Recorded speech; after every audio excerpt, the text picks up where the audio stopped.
Mucha atención. Según la agencia de noticias Reuters, Estados Unidos estaría listo para lanzar una nueva fase de operaciones relacionadas con Venezuela en los próximos días. La información fue revelada a la agencia por 4 funcionarios del gobierno de Estados Unidos mientras la administración Trump intensifica la presión sobre el régimen de Nicolás Maduro.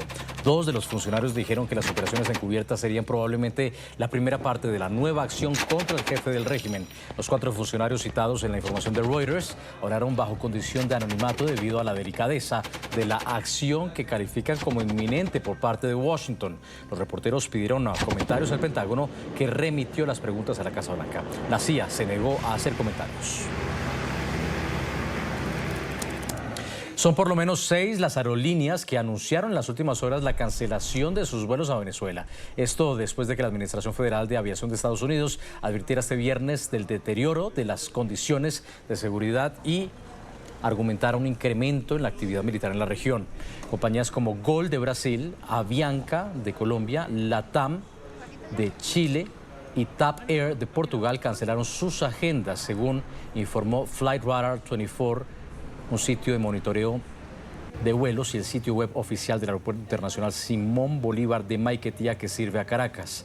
Por su parte, Iberia dijo que evaluará la situación para decidir cuándo reanudarían los vuelos a Venezuela. La nueva alerta aeronáutica para el espacio aéreo venezolano señala riesgos para aeronaves en todas las fases de vuelo debido a maniobras militares y condiciones inestables. De acuerdo con la FAA de Estados Unidos, algunas aeronaves civiles recientemente reportaron interferencias en sus comunicaciones al transitar en este espacio aéreo.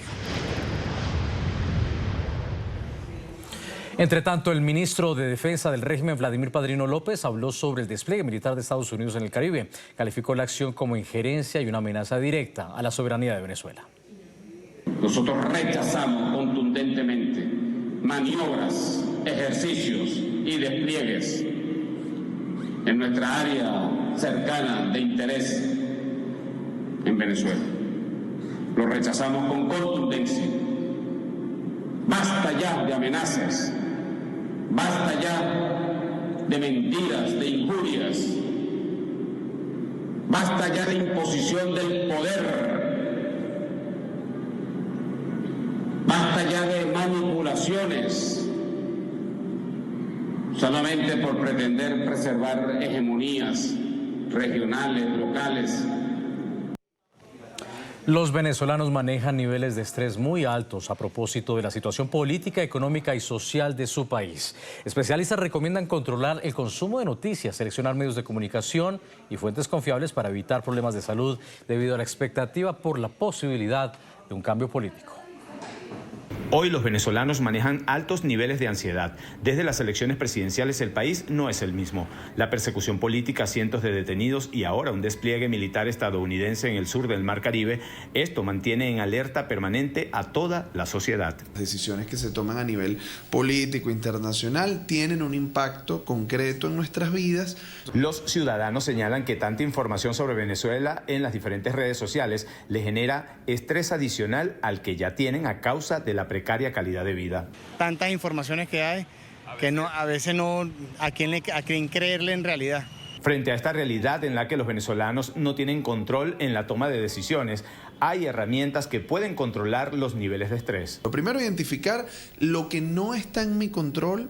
Yo debo observarlo para informarme responsablemente como ciudadano. Hay ciudadanos que aprendieron a tomar medidas frente a la crisis política venezolana para informarse. Las redes, pero siempre pendiente de lo que es fake news. Con medios confiables. No ver noticias es la opción que algunos han adoptado. Puro estrés. Es mejor no ver nada. Y la clave es esa, decirle, apártate un poco de esa realidad tecnológica. Venezuela sigue siendo un país que genera mucha información que no solo afecta el estado de ánimo de quienes viven en el país, sino también a quienes huyeron a causa de la crisis. El presidente Donald Trump dijo el viernes que pronto hablará con Nicolás Maduro por la captura del jefe del régimen. Washington ofrece $50 millones mientras acumula una gran demostración de fuerza en la región en una ofensiva contra el narcotráfico y el cartel de los soles. En una entrevista con Brian Kilmeade de Fox News, Trump dijo que hablaría con Maduro en un futuro no muy lejano. Agregó que no podía decir puntualmente sobre qué, pero insistió en que tenía algo muy específico por decirle. Trump reiteradamente rechazó proporcionar más detalles, pero dijo que Estados Unidos estaría muy involucrado. Los venezolanos observan con cautela la posibilidad de un acuerdo que abra la puerta a la salida de Nicolás Maduro del poder. La posibilidad de una conversación entre el presidente de Estados Unidos, Donald Trump, y Nicolás Maduro ha generado distintas opiniones entre los ciudadanos, algunos desilusionados por los fracasos del pasado. Hay un poco de desilusión porque creo que ya las personas estamos cansadas de tanta habladuría, de tanto diálogo y de nada de acción. Pues realmente lo que queremos hoy en día es ver más acción y menos palabras. Y todavía insiste en un nuevo diálogo que tampoco se va a conseguir nada. Es simplemente ganar tiempo como siempre se ha hecho. Súper desilusión, diría yo, porque si no se consiguió nada en el pasado, ¿qué se puede conseguir ahorita en el presente? Otros venezolanos advierten que el presidente de Estados Unidos tiene como prioridad un cambio de régimen en Venezuela, mientras que Nicolás Maduro pretende ganar tiempo. Para los intereses de Trump es la salida de Nicolás Maduro como presidente y para Nicolás Maduro flexibilizar los criterios de Trump. Entonces no considero que por más diálogo que haya que Trump flexibilice sus condiciones o sus criterios. En un momento determinado los políticos pueden estarte diciendo una cosa y después, fíjate, ya quiere conversar con él. Entonces ojalá que todo eso salga para bien del venezolano. Mientras tanto, Nicolás Maduro, en una jornada de oración en el Palacio de Miraflores, apela a Jesucristo para, según él, evitar la guerra. Y en esta guerra espiritual por los derechos de nuestro pueblo y la humanidad, declaro que no es con ejército ni fuerza, sino con mi espíritu. La líder opositora y Premio Nobel de la Paz, María Corina Machado, señala que el renacer del país debe ir de la mano con la recuperación de los derechos ciudadanos. El renacer de Venezuela empezará cuando podamos volver a encontrarnos, a marchar sin temor y alzar juntos las banderas de la esperanza. Hasta ahora se desconoce la fecha en la que pudieran conversar Nicolás Maduro y el presidente de Estados Unidos, Donald Trump. La ganadora del Premio Nobel de la Paz, María Corina Machado, reafirmó su postura de quedarse en Venezuela. En entrevista con el jefe de opinión del diario estadounidense The Washington Post, Adam O'Neill, dijo estar convencida de acompañar al pueblo venezolano a pesar del riesgo que pueda representar para su vida y a pesar de que otros líderes hayan tenido que huir del país por la persecución y el hostigamiento del régimen de Nicolás Maduro. Tras la publicación del manifiesto de libertad que daría paso a la reconstrucción del país una vez se logre la transición política, Machado señaló que este es un punto de inflexión en la historia de Venezuela. Estoy convencida de que soy mucho más útil aquí, cerca del pueblo venezolano. Ellos lo saben, que estoy aquí, que nuestra lucha más importante se libra dentro de nuestra nación. Y he aprendido que incluso sin poder tocar a alguien se puede estar muy, muy cerca. La Organización de Derechos Humanos Laboratorio de Paz presentó un informe que sistematiza 142 recomendaciones oficiales formuladas por la Misión Internacional Independiente de Determinación de los Hechos de la ONU entre 2020 y 2025 con el objetivo de crear un plan secuencial de reformas para una futura transición democrática en el que sea incorporada la verdad, la justicia y las garantías de no repetición en Venezuela. El texto está basado en 6 ejes estratégicos: justicia y rendición de cuentas, cuerpos de seguridad y control civil, sistema judicial y ministerio público, órganos de control, libertades políticas y espacio cívico y cooperación internacional. La organización destaca que la hoja de ruta es un documento abierto para el debate entre actores políticos, sociales, académicos e institucionales dentro y fuera del país. Saludamos precisamente a Rafael Uzcategui, director del Centro de Investigación Laboratorio de Paz, que realizó esta hoja de ruta para el retorno de la democracia en Venezuela. Rafael, gracias por estar con nosotros.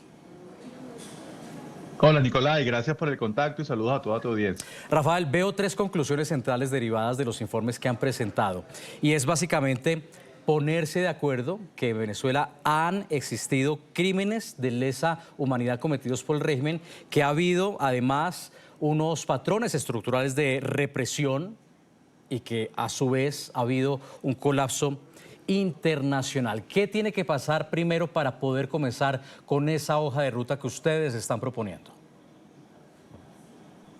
Bueno, gracias por tu pregunta. Desde nuestra organización Laboratorio de Paz hemos sistematizado las 142 recomendaciones de la misión de la ONU para Venezuela. Y estas recomendaciones que han surgido de sus diferentes informes, las hemos sistematizado como una hoja de ruta posible para la reinstitucionalización de las instituciones en nuestro país. Así que esas conclusiones que acabas de nombrar es una síntesis de los hallazgos que ellos han tenido en sus diferentes informes. Así que estas diferentes recomendaciones nosotros les hemos puesto un calendario en 3 fases. La primera para los 100 días iniciales de la transición, luego para el primer año y finalmente para un periodo de 2 a 6 años, ¿no? Y lo primero que tendría que pasar, ¿no? Cuando comenzara un proceso de transición son acciones para frenar el daño y tener garantías mínimas para comenzar a hacer una serie de reformas estructurales. Y cuando hablamos de detener el daño, por supuesto, lo primero que hay que hacer, como lo han recomendado esta misión de Naciones Unidas, es liberar inmediatamente a las personas detenidas de manera arbitraria y además darles una serie de garantías para que ellas no van a sufrir ningún tipo de represalia por haber estado en los centros de reclusión. Y además, de manera inmediata, en esos primeros 100 días, tenemos que abrir el país a este monitoreo internacional en materia de derechos humanos. Hay que recordar que ni la Comisión Interamericana ni esta propia misión de Naciones Unidas ha podido ingresar a Venezuela. Así que para que nos acompañe en todos los desafíos que tenemos en materia de derechos humanos, es importante que ellos visiten al país. Y además, en esos primeros 100 días también hay que tomar medidas inmediatas para detener la violencia institucional, por ejemplo, suspendiendo a los agentes y los funcionarios que están siendo investigados a nivel internacional y que han sido señalados precisamente en esos informes, y además prohibir temporalmente en esos primeros 100 días las operaciones de algunos organismos como el SEBIN o la División General de Contrainteligencia Militar hasta que se realicen las auditorías necesarias. Pero estos primeros 100 días que ustedes trazan, para yo tener claridad en el asunto, ¿es un proceso que está contemplado eventualmente con el madurismo atornillado aún en el poder, o habría primero que garantizar la salida del régimen? Mira, por supuesto que todo esto está pensado en un proceso de cambio político, que inicie una transición, porque lamentablemente nosotros no vemos que haya una suficiente voluntad política en las actuales autoridades para realizar las reformas estructurales necesarias que permitan la recuperación del Estado de Derecho en Venezuela. Así que esto está pensado principalmente para un proceso de transición real, ¿no? Que nosotros creemos que obligatoriamente pasa por una sustitución de autoridades, independientemente que el chavismo o que los chavismos en plural, por supuesto, continúan protagonizando la vida política de Venezuela. Pero sería aceptable, por ejemplo, han salido en la prensa estadounidense muchos reportes que indicaban en su momento que funcionarios de alto calibre, por ejemplo, los hermanos Rodríguez, habrían negociado la salida de Nicolás Maduro a cambio de que ellos se quedaran en el poder. ¿Funcionaría realmente una transición con los mismos en el poder? Mira, aquí tiene que haber una sintonía de 2 lógicas que son diferentes, pero que deberían sintonizar. Por un lado, por supuesto, el liderazgo político va a tomar decisiones en cuanto a las reformas políticas que deberían hacerse en el país para que se inicie esa transición.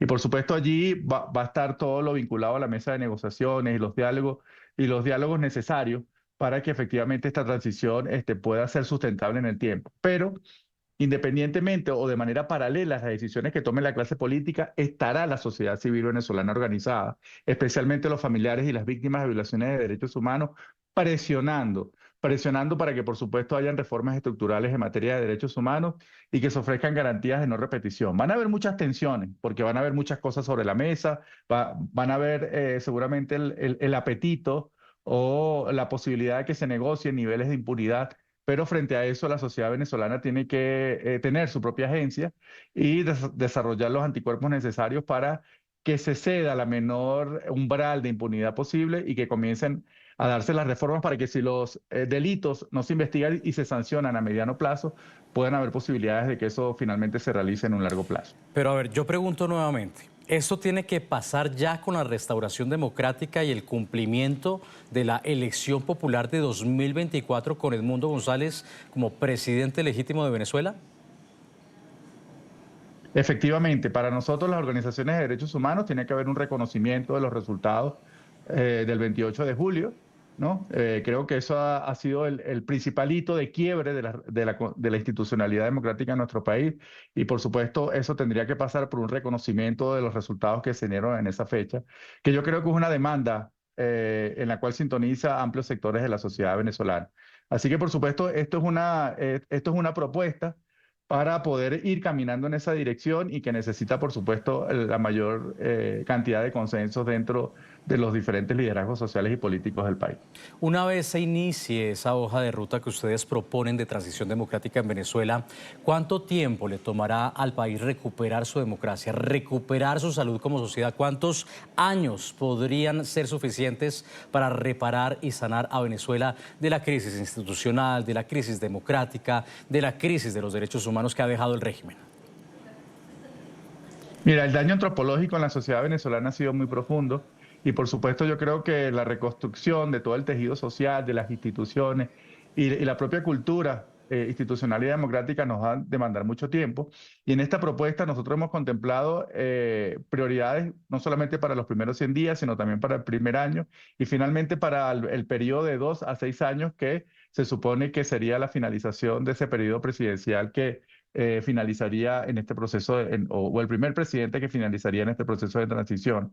Y allí nosotros hemos contemplado reformas constitucionales de largo aliento, porque allí, por ejemplo, hay que tipificar dentro de la Constitución y la normativa venezolana los crímenes de lesa humanidad.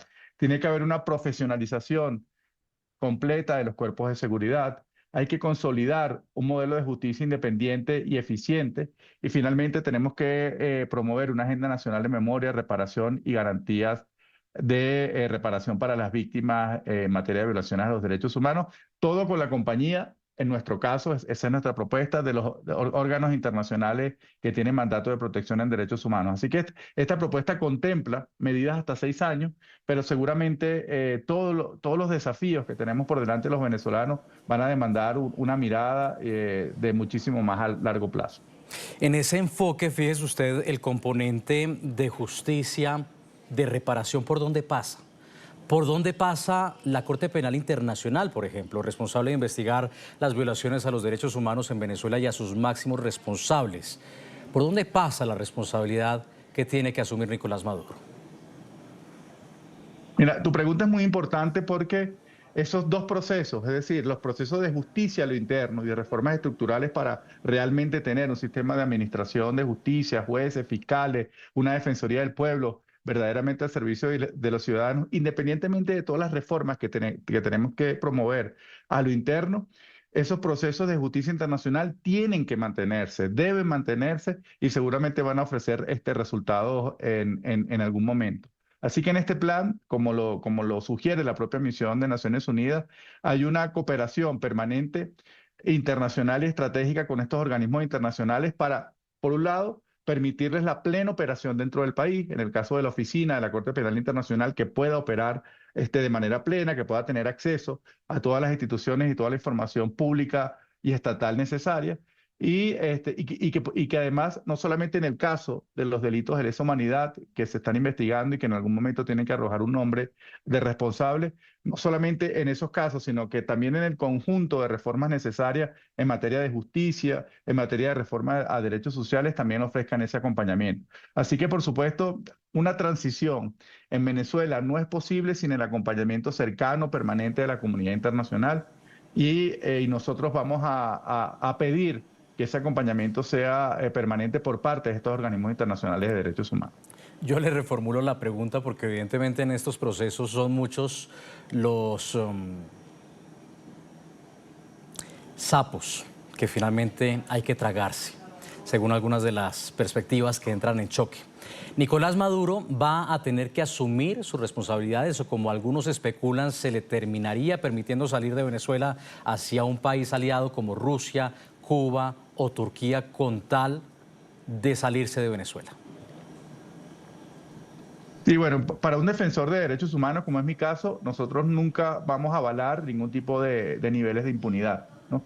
Para nosotros, parte de nuestro mandato es promover la impunidad cero y que, por supuesto, las diferentes víctimas de violaciones a derechos humanos puedan ser resarcidas en su derecho a la justicia. Así que en nuestro caso nosotros vamos a pedir la responsabilidad no solamente de Nicolás Maduro, sino de los altos mandos. Aquí lo importante de la Corte Penal Internacional es que precisamente investiga esas cadenas de mando y esas responsabilidades hacia arriba de las autoridades intelectuales, por supuesto, tienen como principal responsable a Nicolás Maduro. Así que nosotros, como defensores de derechos humanos, como acompañantes de las víctimas, vamos a pedir que precisamente los altos jerarcas del gobierno venezolano, incluyendo por supuesto a Nicolás Maduro, puedan responder ante la justicia. Y si como consecuencia de la negociación política que van a hacer los líderes políticos, se le permite en una primera instancia salir y tener un primer momento de impunidad, las organizaciones de víctimas y las organizaciones de derechos humanos no vamos a descansar hasta que Nicolás Maduro y los diferentes responsables violadores de derechos humanos puedan rendir cuentas ante la justicia venezolana o ante la justicia internacional. Así que es importante reiterar que las violaciones de derechos humanos no tienen caducidad en el tiempo y la justicia va a venir tarde o temprano. Usted también hacía en este reporte un barrido por el acompañamiento internacional que el Laboratorio de Paz considera imprescindible al lado de Naciones Unidas, de la Corte IDH, de la CIDH. ¿Qué otro mediador creíble ven ustedes a nivel internacional? Porque ha surgido, por ejemplo, la figura de Brasil, ha surgido la figura de Colombia, que está sugiriendo una transición con un gobierno compartido. ¿Ustedes ven en estos países credibilidad alguna cuando muchas veces su narrativa parece haber estado orientada a darle más oxígeno al régimen de Nicolás Maduro, cuando ya ha habido anteriormente iniciativas entre Colombia, México y Brasil infructuosas? Bueno, en mi opinión personal, el presidente Gustavo Petro ha perdido la posibilidad de convertirse en un mediador creíble para las diferentes partes. Porque un mediador, por supuesto, tiene que tener algunos principios de independencia, de criterio, para que genere confianza en el proceso, ¿no? Y si desde el inicio tú lo identificas como aliado de una de las partes, por supuesto, ese tipo de mediación va a ser infructuosa. Como mediación, él puede ser asesor técnico de las autoridades venezolanas, pero no como mediador. Sin embargo, todavía vemos en la figura del presidente Lula da Silva la posibilidad de él encabezar un mecanismo de mediación efectivo, ¿no? Si bien hay algunas afinidades ideológicas, él ha sido muy cauteloso, a diferencia del presidente Petro, en sus opiniones sobre Venezuela. Y además por el peso regional, por el peso geopolítico que tiene Brasil, puede liderar una iniciativa latinoamericana para acompañar y presionar por este proceso de transición. Fíjate que todo el protagonismo que tiene Estados Unidos en el conflicto venezolano fue por el vacío que dejaron los países de la región luego del 28 de julio. En el caso de Colombia, en el caso de México y en el caso de Brasil, ellos decidieron dejar la situación del fraude hasta allí, digamos, no continuar presionando y dejaron un vacío que ha sido ocupado por Estados Unidos. Sin embargo, todavía hasta el día de hoy Brasil puede liderar. Ratificamos una coalición de países latinoamericanos que puedan presionar por un mecanismo de mediación y negociación efectivo que finalmente permita una transición a la democracia en Venezuela. Pero para eso hay que tener real voluntad política y no solamente emitir mensajes de acompañamiento, sino también mensajes de coerción en el caso de que alguna de las partes incumpla los acuerdos que se hayan realizado. Las conclusiones a esta hora de Rafael Uzcategui del Laboratorio de Paz. Rafael, muchas gracias por haber estado con nosotros. Saludos. Gracias a ti, amigo. Y lo decíamos, pese a que los venezolanos eligieron ya en julio de 2024 a Edmundo González como su legítimo presidente, Gustavo Petro en Colombia insiste en promover un gobierno compartido para evitar el desmantelamiento de raíz del régimen madurista. El presidente de Colombia, Gustavo Petro, escribió en la red social X que se opone al que llamó desmantelamiento violento del régimen en Venezuela y apostó por un gobierno de transición en medio de crecientes tensiones con Estados Unidos por sus ataques a embarcaciones en el Caribe y el Pacífico. El mandatario colombiano reconoció haber mediado con el expresidente estadounidense Joe Biden una eventual salida de Nicolás Maduro de Caracas antes del fraude en julio de 2024 con el que se atornilló al poder. Sin embargo, Petro reconoció que las mediaciones fracasaron, pero insistió en un gobierno de transición, pese a que los venezolanos ya eligieron a Edmundo González como su legítimo presidente. Sus comentarios coinciden con la peor crisis entre Estados Unidos y Colombia, aliados históricos hoy enfrentados por desacuerdos en la lucha contra las drogas y políticas migratorias, entre otros temas. Más cercano de Maduro que de su par estadounidense Donald Trump, Petro está en contra de una posible operación estadounidense en Venezuela. Petro advirtió que un desmantelamiento del madurismo traerá un fortalecimiento de los grupos y bandas armadas que buscarán control territorial. Colombia no reconoce los comicios en los que Maduro se hizo reelegir para un tercer mandato sin mostrar las actas electorales, aunque mantiene relaciones diplomáticas con su régimen. Está con nosotros Ronald Rodríguez, él es politólogo, internacionalista y profesor e investigador del Observatorio de Venezuela de la Universidad del Rosario en Colombia. Bienvenido a NTN 24. Nicolai, gracias por la invitación. Ronald, ¿qué asidero tiene esta propuesta cuando ya los venezolanos efectivamente eligieron a quien debe ser su legítimo presidente, Edmundo González? Bueno, esto es parte de esta diplomacia de redes sociales a la que nos tiene acostumbrado lamentablemente el presidente Gustavo Petro, que además hace una lectura bastante torpe de la situación de Venezuela y de su participación en la situación de Venezuela. Recordemos que el presidente publica en la red social X a altas horas de la noche lo que él cree es la posición de su gobierno frente a la situación en Venezuela, donde hace una serie de aseveraciones como por ejemplo que aquel encuentro que se dio en abril en Colombia, en abril de 2023, donde se convocaron a varios gobiernos para poner sobre la mesa dinámicas de negociación en Venezuela, ese encuentro fue un fracaso. Ese encuentro fue un fracaso por una pelea directa entre el canciller de aquel entonces, Álvaro Leiva, y el embajador de ese momento en Estados Unidos, Murillo, quien venía desarrollando un trabajo con los Estados Unidos, pero Leiva se le metió a último minuto y todo eso terminó en fracaso. Uno revisa ese trino del presidente y son interpretaciones bastante particulares sobre la situación venezolana. Ya en el momento de la crisis después del fraude electoral, el presidente había esbozado la idea de un gobierno tipo Frente Nacional, lo cual no dejó de sorprender porque recordemos que el M-19 pues, es precisamente resultado de un sector que se sintió excluido en el marco del Frente Nacional y da origen a este grupo guerrillero esa exclusión. Entonces, promover el Frente Nacional y la alusión que hace al Frente Nacional el presidente en su trino casi que es una contradicción histórica con el M-19 y con lo que él supuestamente representa, pero además es un desconocimiento histórico brutal en la medida en que tanto Colombia como Venezuela tuvieron gobiernos de democracias pactadas en la segunda mitad del siglo XX, evitando que tuviéramos dictaduras militares. El gobierno pactado en Colombia fue el Frente Nacional, donde se daba alternancia presidencial entre los dos principales partidos, una alternancia forzada, mientras que Venezuela vivió una dinámica con el acuerdo de punto fijo en el cual se daba una dinámica de alternancia, pero se mantenía la posibilidad de la ciudadanía de elegir al partido gobernante, que terminó en una dinámica de gobierno entre Acción Democrática y COPEI y que fue muchísimo más democrático incluso que el Frente Nacional. Entonces es pretender darle lecciones a Venezuela sobre alternancia política cuando Venezuela tuvo una dinámica de pacto que funcionó muchísimo mejor que el Frente Nacional, y la crisis venezolana realmente no se resuelve por una dinámica de pacto, sino por el retorno a la democracia. Interesante ese paralelo que planteabas entre el caso del Frente Nacional en Colombia y el caso venezolano. Yo creo, Ronald, y aquí quiero tu opinión, que ya hay o ha habido en todos estos años un laboratorio parecido a lo que está proponiendo Petro en la actualidad, y es, por ejemplo, el Consejo Nacional Electoral. ¿Cómo se crea esa pantomima de que hay participación de la oposición con apenas una representación mínima cuando quienes en realidad tienen el poder son otros? Recordemos que en el Consejo Nacional Electoral pues hay varios rectores, algunos de ellos de oposición, pero en sí es un cuerpo gobernado e influenciado por el régimen, donde solo el régimen tiene decisión, poder e influencia.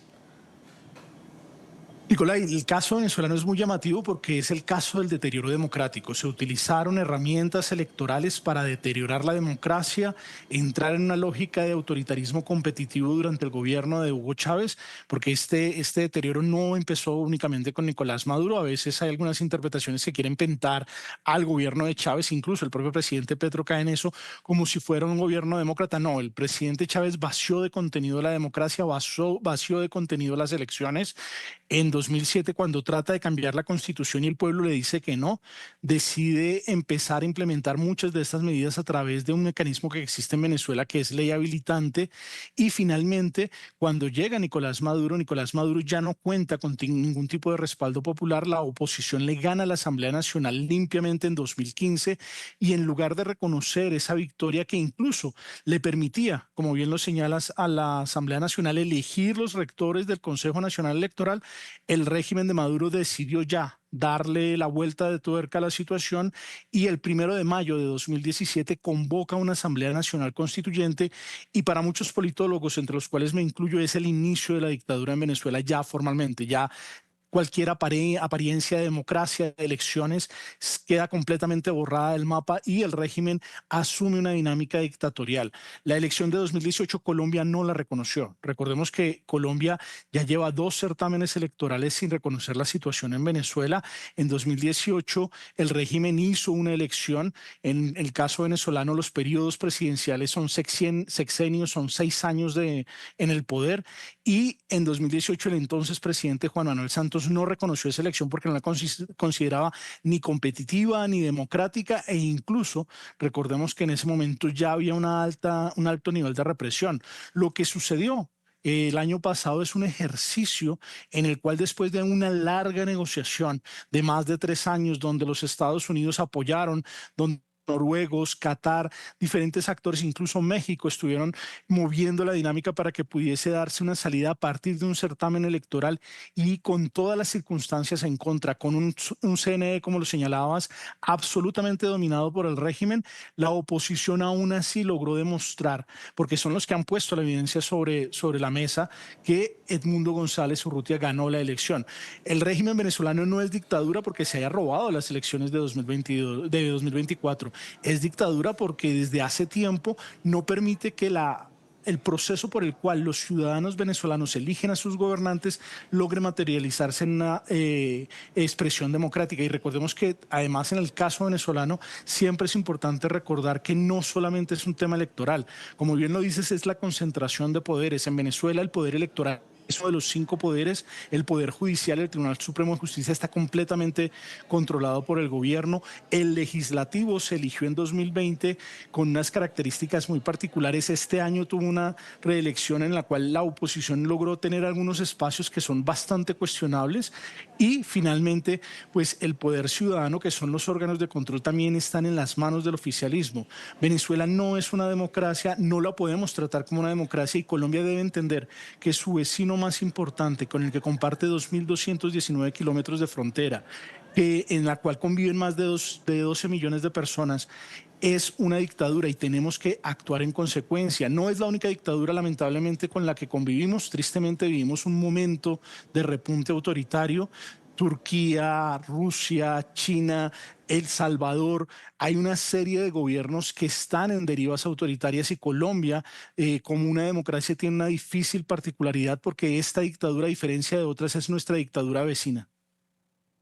Volviendo a la propuesta de Gustavo Petro, esta coincide en algunos de los términos con las declaraciones de su ministra de Relaciones Exteriores, Rosa Yolanda Villavicencio, que en entrevista con la agencia Bloomberg desde Madrid había hablado de una posible fórmula para que Maduro dejase el poder y evitase ser detenido. La Cancillería había negado lo reportado por la agencia, pero Bloomberg divulgó el audio de la entrevista ratificando la información. Así fue.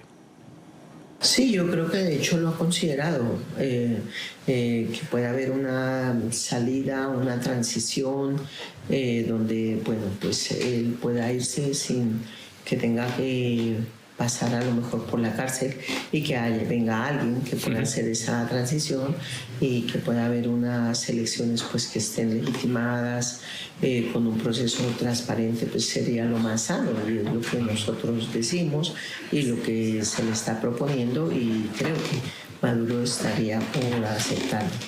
Menos mal quedó grabado. Ronald, ¿cómo entender esta aparente contradicción? La desautorizan, pero luego salen con esta otra polémica propuesta. Bueno, realmente es vergonzoso lo que está pasando con el Servicio Exterior colombiano en este momento.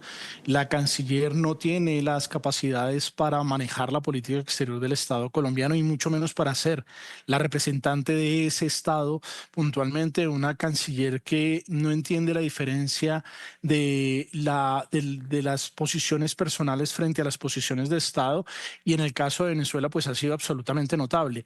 Hay una cosa que a mí me llamó mucho la atención sobre lo que ha sido el comportamiento de la Cancillería colombiana frente al régimen venezolano, y aparentemente, según lo reporta El Espectador el pasado domingo en la sección de Alto Turmequé, se estaba negociando la liberación de los 18 colombianos que continúan detenidos en Venezuela, y esta sección reporta que la Cancillería colombiana consideró que en el marco de la cumbre CELAC-Unión Europea pues no era conveniente hacer esa liberación, porque pues la relación entre el gobierno colombiano y el gobierno venezolano causa muchísimo ruido y que eso podía quitarle protagonismo a la cumbre. De ser esto cierto, que además El Espectador es un medio muy serio, pues es bastante preocupante, porque una de las responsabilidades de la diplomacia colombiana es velar por el bienestar y protección de nuestros ciudadanos en el exterior, y tristemente hemos visto cómo después de del fraude electoral varios de nuestros compatriotas han sido detenidos ilegalmente por el régimen, han sido sometidos a desaparición de corta duración o incluso de larga duración, porque hubo familias que pasaron más de 6 meses sin tener noticia del paradero de sus familiares. Y si la Cancillería, en lugar de trabajar por la liberación de estas personas, prefirió mantener las formas en la dinámica de esta cumbre y no en la liberación de nuestros compatriotas, creo que eso daría lugar a que la Comisión Segunda del Congreso convoque a la Cancillería a rendir cuentas, a hacer el control político, porque sería algo bastante grave.